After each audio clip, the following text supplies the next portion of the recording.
আসসালামু আলাইকুম রহমতুল্লাহ। আসলে জীবন নিয়ে কত কথা মনে আসে, কত কথা বলতে মন চায়। মন খুলি তো সব কথা বলা যায় না। মাঝে মধ্যে মন কয় কিছু কথা বলি, ভিডিও করি। এই তার মধ্যে একটা মনের কথা হয়েছে, একটা চিন্তা ভাবনা, ওটা হচ্ছে এই দুনিয়াটা হচ্ছে একটা ফাঁদ। বিভিন্ন ধরনের গল্প আছে না, যে শত্রুদেরকে ফাঁদে ফালানোর জন্য বিভিন্ন কৌশল অবলম্বন করে যেন পরাজিত করতে পারে শত্রুকে। বিভিন্ন ধরনের ফাঁদি থাকে। তদ্রূপ এই দুনিয়াটা হচ্ছে আমাদের জন্য ফাঁদ।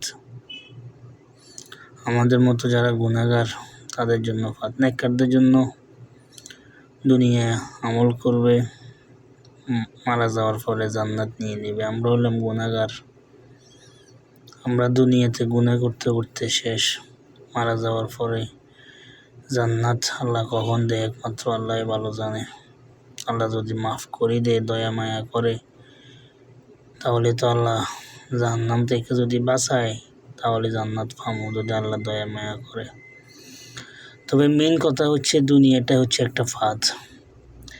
দুনিয়াটা এমনভাবে এখন চলতেছে, মানে আমাদের মাথার মধ্যে শুধু টাকা টাকা টাকা ঢুকে দিছে মাথার ভিতরে, যে প্রচুর টাকা কামাইতে হবে, সুখ করতে হবে, ছেলে মেয়েকে অনেক বড় বড় ডাক্তার, ইঞ্জিনিয়ার, ব্যারিস্টার, যত ভালো ভালো পদ আছে আর কি দুনিয়াবি, ওইসব লেভেলে পর্যায়ে নিয়ে যাওয়া সন্তানকে, নিজেও অনেক বড় ব্যবসায়ী হওয়া, শিল্পপতি হওয়া, কোটিপতি হওয়া, এমপি মন্ত্রী। মানে মাথার ভিতরে এমনভাবে এগুলো ঢুকাই দিছে, এমন ফাঁদি দিছে আমাদেরকে যে আমরা আখেরাত বলে গেছি। আমাদের মাথায় এখন শুধু দুনিয়া, জান্নাত, আখেরাত, কবর, এগুলো আমাদের মাথার মধ্যে নেই। আমাদের মাথার মধ্যে আছে আমরা কিভাবে টাকা কামাবো, হারাম না হালাল, জুলুম, ইনসাফ। মানে আমরা কোনো কিছুর ধারতেছি না। পর্দা, হারাম, হালাল, মানে কি বলবো, সব কিছু ইসলামের যত বিধি নিষেধ আছে কোনো কিছুই ধারতেছি না আমরা শুধু টাকা। আমাদের ব্রেনদের মধ্যে কি সেট করে দিছে আল্লাহ মাহফুজ জানে। আমাদের মাথার মধ্যে শুধু টাকা। মানুষ খুন করে ফেলতেছি টাকার জন্য মানুষের উপর আমরা কি নির্মম নির্যাতন করতেছি। এই যে সাদাবাজি, ডাকাতি, কত ধরনের যে খারাপ কাজ আছে, সব কিছুর মেন উৎস হচ্ছে টাকা। এই টাকার জন্য আমরা পাগল হয়ে গেছি। এই যে বলেন পদবির লাস্ট অপশন টাকা। পড়ালেখা করে উচ্চশিক্ষিত হওয়ার লাস্ট অপশন টাকা। এই বিদেশ আসমু, এটা লাস্ট অপশন টাকা। ছেলে মেয়ে বড় করবো, ছেলে মানুষ করবো, এটা লাস্ট অপশন টাকা।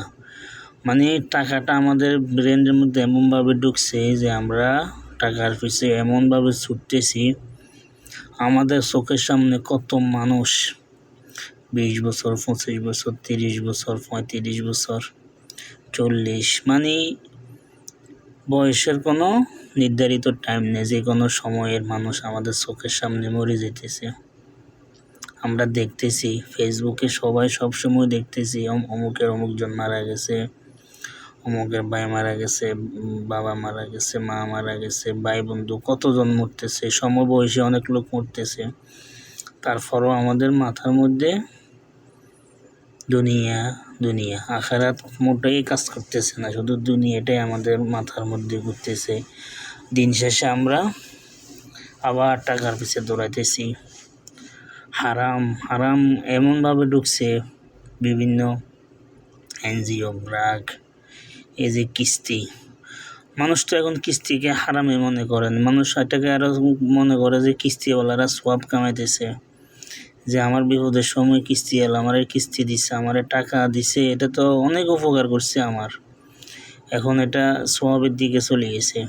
এটা যে কবিরা গুনাহ, এটা যে সুদ, এটা যে হারাম, এই জিনিসটার এখন নাই মাথার মধ্যে। এখন এটা সওয়াবে চলে গেছে যে আমার উপকারে আমারে কেউ 1 টাকাও দিতেছে না।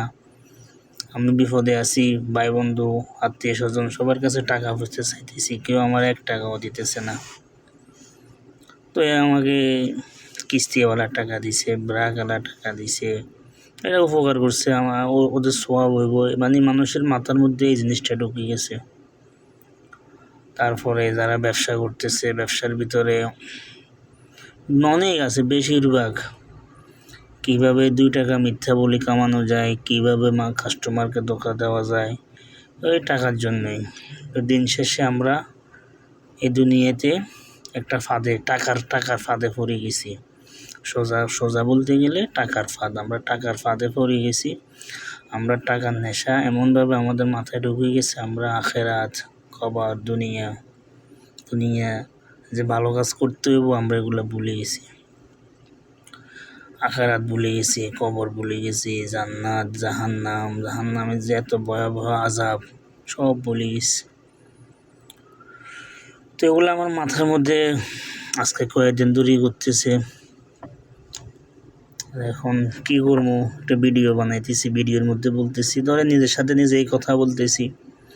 যেহেতু অ্যান্ড্রয়েড মোবাইল আছে, ক্যামেরাটা চালু করলাম, ভিডিও হইতেছে।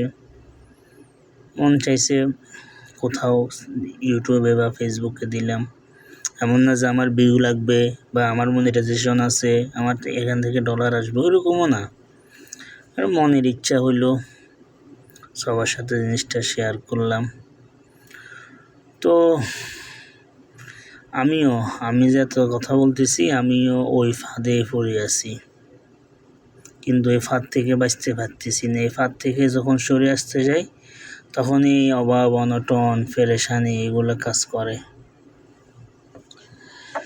তো সকলে দোয়া করবেন আমার জন্য, আপনাদের জন্য দোয়া করি, আল্লাহ যেন আমাদেরকে আখিরাতমুখী করে, দুনিয়া থেকে আমাদের দুনিয়া সকল খারাপ কাজ থেকে যেন আল্লাহ হেফাজত করে।